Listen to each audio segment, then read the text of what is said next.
लेकिन मेरी लाइफ में एक ऐसा पल नहीं गुजरा जब मैंने तुम्हें मिस नहीं किया परी। मिस करने से क्या होता है?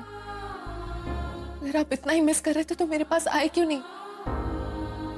जब मेरी शादी हुई तब आप कहाँ थे? क्यों नहीं आए मुझे आशीर्वाद देने, मेरा कन्यादान करने? जब मैं माँ बनने वाली थी तब आपने मुझे कॉन्ग्रेचुलेट क्यों नहीं किया? क्यों नहीं आए मेरा ख्याल रखने? जब मैंने अपना बच्चा खोया, जब ये पता चला कि मैं कभी माँ नहीं बन सकती, उस वक्त कहाँ थे आप? तब तो सबसे ज्यादा जरूरत थी मुझे सहारे की। ऐसे वक्त पे तो दुश्मन भी साथ देते हैं। आप दोनों तो मेरे सगे माँ बाप थे। पहले मैंने अपना बच्चा खोया, उसके बाद अंकिता ने मुझसे नरेन को छीन लिया।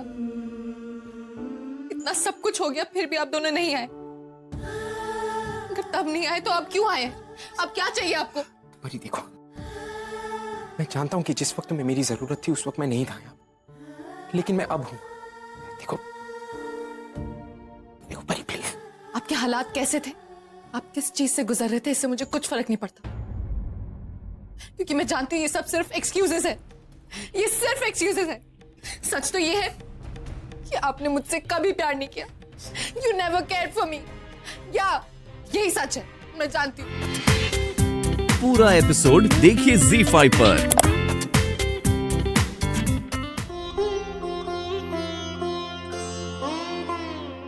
बाबा, आप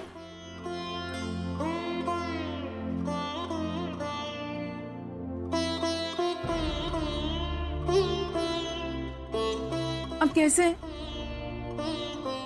और कहाँ थे इतने वक्त तक? नाराज थे तोरा से। और जानती है काहे नाराज थे? क्योंकि हमरे को लगा तू भी वही गलती करने जा रही जो हम किए थे। हमरे को लगा हमारी बेटी भगौड़ी है,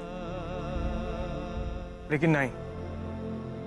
हमारी बेटी तो उन लोगों में से है जो उन लोगों की खुशियों के लिए अपनी खुशियां बर्बाद कर। आज हम फक्र से कह सकते हैं कि तू हमारी बेटी है। अगर ऐसा ही था तो इतने दिन तक कहाँ थे? आप क्यों भाग गए? एक बार नहीं लगा आपको कि हम सब कहाँ होंगे, क्या कर रहे होंगे? आपको कितना ढूंढने की कोशिश की बाबा, आप कहीं नहीं मिले। क्यों छोड़ के चले गए हमको? बहुत मन किया, बहुत सोचे भी कि तुम लोगों से मिले।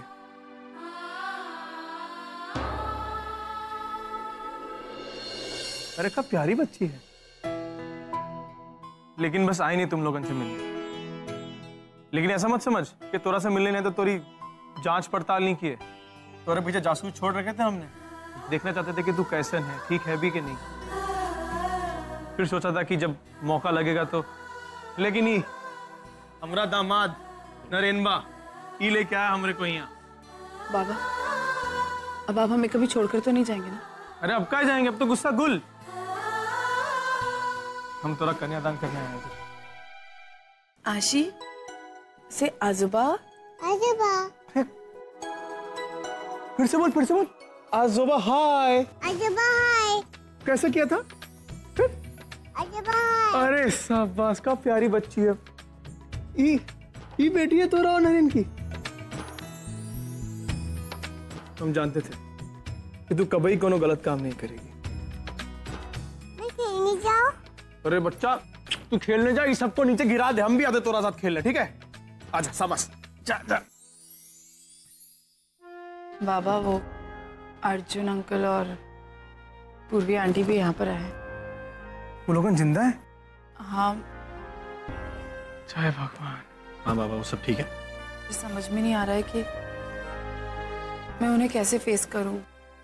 परी उनकी बेटी है और मैं क्या करूं? अंकिता प्लीज, तुम ऐसा क्यों सोच रही हो? पूर्वी और अर्जुन सर तुम्हें अच्छे से जानते हैं।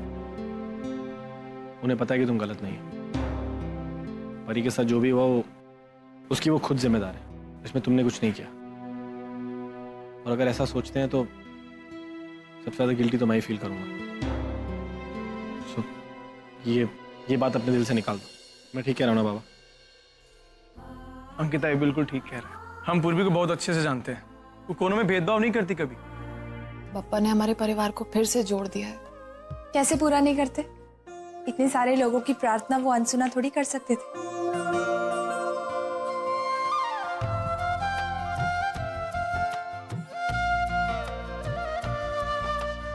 कितना अच्छा लगा तुझे देख के।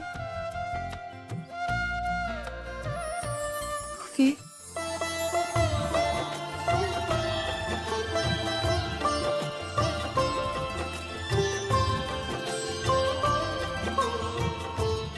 अच्छा लग रहा है तुम लोगों से मिलके। तुझे पता है हमारी हालत तो बहुत बुरी थी, लेकिन तुम सबकी प्रार्थना की वजह से आज हम जिंदा हैं। आज हम तीनों बहनें कितने दिनों के बाद एक साथ है ना। तुझे याद है तेजू, हम तीनों ने एक साथ कितना अच्छा वक्त बिताया। आज सब कुछ याद आ रहा है। सच में क्या दिन थे ना वो। लेकिन मैं तुम दोनों से बहुत नाराज हूँ।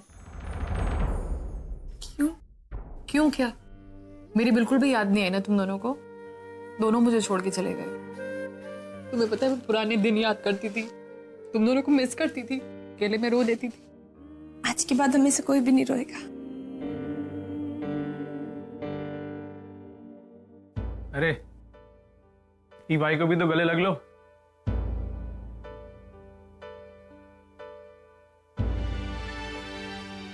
हमरे को माफ कर दो तुम तीनों। हमने तुम सभी के साथ बहुत बुरा किया। जाने अनजाने में हमने तुम सभी लोगों के साथ ठीक नहीं किया। हमरे को माफ कर देना। तो हम दादा, आप सब कुछ भूल जाइए।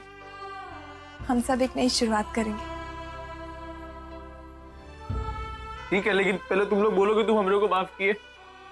कर दिया ना, फिर ठीक है। तो क्या है, ऐसा नहीं था कि हम तुम तीनों को याद नहीं करते थे। बहुत याद करते थे तुम तीनों को, बस मिलने नहीं आया तुम लोगों से। बेवकूफ थे ना एकदम। लेकिन ये सबसे ज्यादा इको याद, ये हमरे को अंग्रेजी में वो सिखाई रही ना, सब बॉन्डिंग। तो वो वास्ते पहले हम लोग बचपन में बिछड़े, फिर 20 साल बाद मिल गए, फिर से बिछड़े और अब आज फिर मिल गए। लेकिन अब हम ये प्रॉमिस करते हैं कि हम कहीं नहीं जाएंगे एक दूसरे को छोड़ के। हमारा पूरा परिवार एक साथ रहेगा, है ना?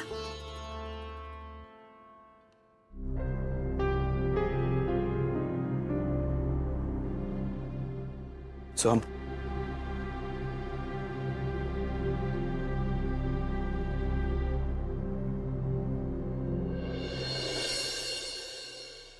मुझे माफ कर दे, और मेरी बीवी होने के नाते इस बात को समझो, ऐसे सास ससुर, ऐसा ससुराल बहुत नसीब वालों को मिलता है नीना। इस बात की अहमियत को समझो नीना। ये आखिरी मौका है तुम्हारे पास। अपने आप को बदलो। For God's sake Neena, please, ये अपने। Actually Sachin, you are right. इतनी सेल्फिश हो गई थी कि मुझे ये सब कुछ दिखाई नहीं थी, इन लोगों का प्यार। लेकिन आई प्रॉमिस सच, आज के बाद ऐसा नहीं हो। तुमने मेरी आंखें खोल दी। मैं अपने परिवार से प्यार करूंगी। आज तक सिर्फ मैंने खुशियां ली हैं, लेकिन अब मैं खुशियां बांटूंगी। लेकिन सचिन, डिवोर्स देने की बात, मैं आपके बिना नहीं रह सकती, इस परिवार के बिना नहीं रह सकती। मैं जानती हूं मैंने बहुत बुरा किया है। मेरी वजह से अपने परिवार वालों के सामने तुम्हें शर्मिंदा होना पड़ा। हाथ जोड़कर माफी मांगती हूँ। जो पनिशमेंट दोगे, जो सजा दोगे, मुझे मंजूर है, लेकिन मुझे डिवोर्स देने की बात है। मैं तुम्हें सजा दूंगा, और तुम्हारी सजा ये है कि तुम्हें मेरे परिवार को अपना परिवार समझ के तुम उनकी सेवा करोगी।